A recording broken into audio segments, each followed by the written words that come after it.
பாத்திரங்களும் தேவந்தி கண்ணகியை தெய்வ நிலைக்கு கொண்டு போறாங்க.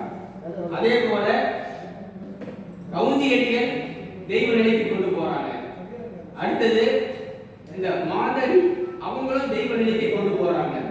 அதுக்கு அடுத்தது அந்த ஊர்ல இருக்க மக்கள் எல்லாரும் வம்ப தெய்வம் வந்தது, இதெல்லாம் புது வகையான தெய்வம் இருக்கு.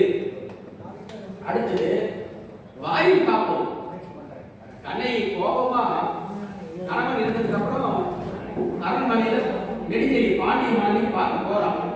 பாண்டிய மன்னனை பார்க்க போகும் பொழுது வாயிலோயே சொல்லிட்டு அந்த வாயில் காப்பாட்ட சொல்றான்.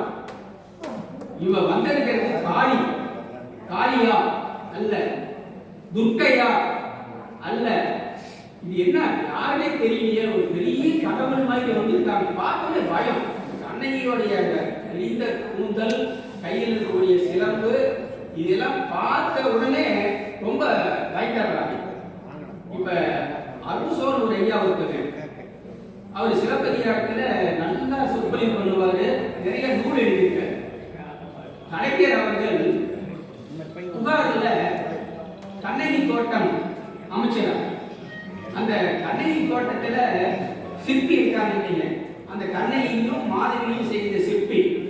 அந்த சிற்பி கேட்கிறாங்க, கண்ணகி சிலை செய்வதற்கு உங்களுக்கு கடினமாக இருந்ததா அல்லது மாதவி சிலை செய்வதற்கு கடினமாக இருந்ததா அப்படின்னு அந்த சிற்பி கேட்கிறாங்க.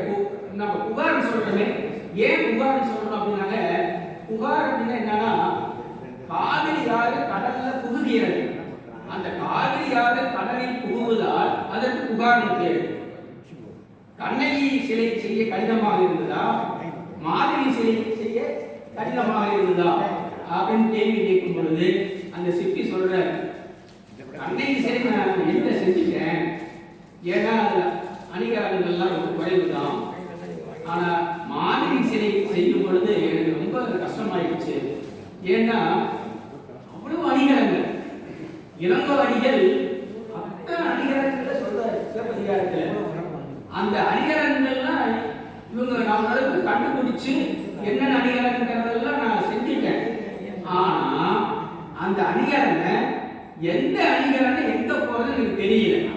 தோடுனா இங்க போடுவேன், மூக்குத்தினா இங்க போடுவேன், சுத்தினா இங்க போடுவேன், சங்கிலினா இங்க போடுவேன், இன்னும் என்னென்னமோ அணிகலன்னா இளங்கோ அடிகள் எழுதியிருக்காரு, அதெல்லாம் நான் செஞ்சுட்டேன்.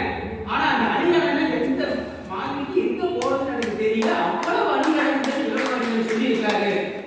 உடனே இந்த அரசு ஐயா சொல்றாங்க, நகைச்சுவையா சொல்றாரு, அந்த சிற்பி வந்து நண்பரான், ஏயா இந்த அணிகலன் போறதுக்கு நீங்க இவ்வளவு சிரமப்படுறீங்க, எங்க வீட்டு ஆட்சி கிட்ட கேட்டு அவங்க சரியா சொல்லிருப்பாங்களே, உங்க ஆட்சி அவ்வளவு இருப்பாருங்க, எங்க ஆட்சியாருக்கு என்ன சொல்லியிருப்பாங்க, அத்தனையும் நாக்கர்ல போட்டுன்னு இருப்பாங்க அப்படின்னா, ஏன்னா எல்லாத்தையும் நாக்கர்ல போட்டு வச்சுட்டு நான் எடுக்க மாட்டேன்.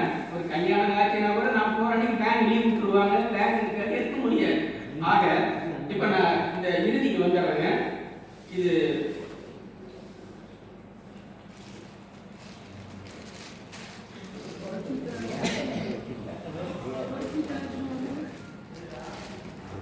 ஒரு இடத்துல ஒரு சுவையான ஒரு செய்தி, மனமதுரை சொல்லி கண்ணகி சொல்றாங்க.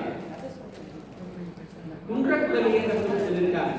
அந்த குன்றக்குறவியர்கள் வந்து இவங்க தான் கண்ணகி வந்து தெய்வத்தன்மை சொல்றது.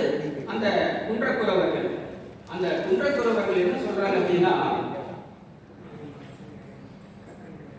சிறுகுடியிலே சிறுகுடியிலே தெய்வம் கொள்வின் சிறுகுடியிலே தொண்டகம் கொடுமின் சிறுபறை கொடுமின் கொடுவாய் வைமின் கொடுமணி இயங்குமின் குறிஞ்சி பாடுமின் நறுமுகை எழுமின் பூப்பொலி செய்யுமின் காப்புக்கரை நிறுவுமின் பரவலும் பரவுமின் விரவு மலர் பூவுமின் ஒரு முனை இறந்த நங்கைக்கு பெருமலை துஞ்சாது வளம் சுரக்கவே என அப்படின்னு சொல்லிட்டு அந்த குறவர்கள் சொல்றாங்க.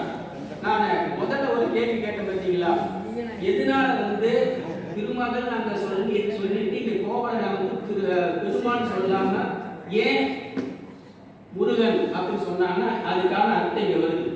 ஏன்னா கடைசியில கண்ணகி எங்க வானகம் போறா கோவலோன்னு சொன்னா இந்த இடத்துல அதாவது திருச்செங்குன்றம் அப்படிங்கிற இடத்துல சேர நாட்டில் போய் கோவலன் வராது. கோவலன் வரும் பொழுது தேவர்கள்லாம் சேர்த்து மேலே கூட்டிட்டு போயிடுறாங்க. அப்ப அந்த இடம் முருகப்பெருமானுக்குடைய அந்த இடம் முருகப்பெருமான். அப்ப அந்த குறவர்கள்லாம் சொல்றாங்க, வள்ளியை வந்து எங்க குல தெய்வம் நீ அப்படின்னு சொல்றாங்க. வள்ளியை குல தெய்வம் சொல்றாங்க. அடுத்தது கல் எடுக்கிறாங்க. கல் எங்க எடுக்கலாம்? பொதிய மலையிலே எடுக்கலாம். பொதிய மலையில கல் எடுக்காம இமயத்துல போய் கல் எடுக்கிறாங்க. இமயத்துல கல் எடுத்து கங்கையில அதை நீராட்டம் செய்யறாங்க. செஞ்சு இங்க கொண்டாந்து சேர நாட்டுல வஞ்சி நகர்ல அந்த கண்ணகி சிலையை பதிக்கிறாங்க.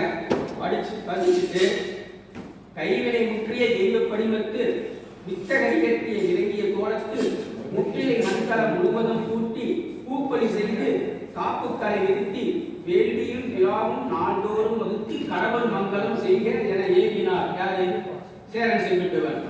கைவினை முற்றிய தெய்வ படிமம், அந்த தெய்வ படிமத்தை செஞ்சு அதுக்கு நகையெல்லாம் போட்டு தினந்தோறும் பூஜை செய்யுங்கன்னு சொன்னது மட்டும் இல்லாம படிம முறைன்னு சொல்றாங்க. அந்த பூஜைக்கு வேண்டிய நிலங்கள், அது வேண்டிய பணம் எல்லாத்தையும் கொடுத்திருக்காரு. இந்த பூஜை வழிபாடு முறையா நடக்கிறதுக்கு என்னென்னலாம் செய்யணும் அப்படின்றது இங்க சொல்லியிருக்காங்க. அடுத்தது இன்னொரு ரெண்டாவது கேள்வி கேட்டேன்.